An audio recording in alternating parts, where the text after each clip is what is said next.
Hey, this is Zach, and these are my first impressions for Ant-Man and the Wasp: Quantumania. I just got out of the movie, and I did really like it, but some of my biggest issues with the movie has to do with its tone. I don't feel like tonally this fits into the preceding two Ant-Man movies. Like, I guess the easiest way to explain it is, with all the trilogies in the MCU, all of them can be very different movies, and I want them to be different movies, but they at least all feel like they're a connection of one another. Like, each of the Spider-Man movies, you can see how the pieces fit. Like, No Way Home is this bombastic epic, whereas the previous two are a lot lighter. I thought this was going to be very similar, but this movie was it was almost too heavy, I guess. And it had to be with the introduction of Kang and the start of Phase 5, it has to kind of get everybody in gear, but it just didn't really feel like an Ant-Man movie as far as the other two went, especially with the comedy aspect. And I do think a big part of that is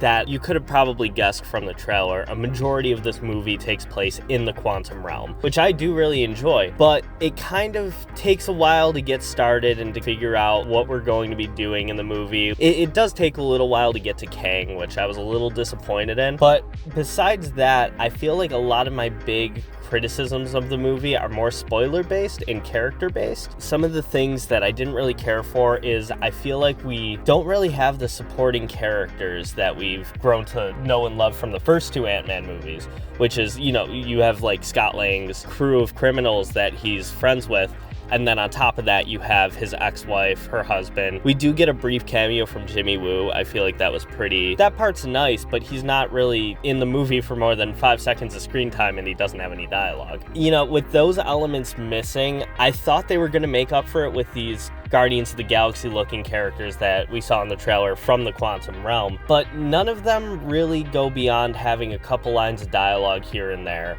I don't know, maybe I'll do a follow-up spoiler video where I'll talk a little bit more about my issues. Kang obviously is a big highlight. I really liked that character and I liked the performance. I do recommend you see the movie, just don't go into it expecting it to be Ant-Man 3, I guess is the best way I could put it. It's much better if you look at it as if it's Ant-Man being featured in a Kang the Conqueror movie. I did really enjoy the movie for what it was, and I am really looking forward to seeing where it can go from here. But I will see you all in the next video. Thank you for watching.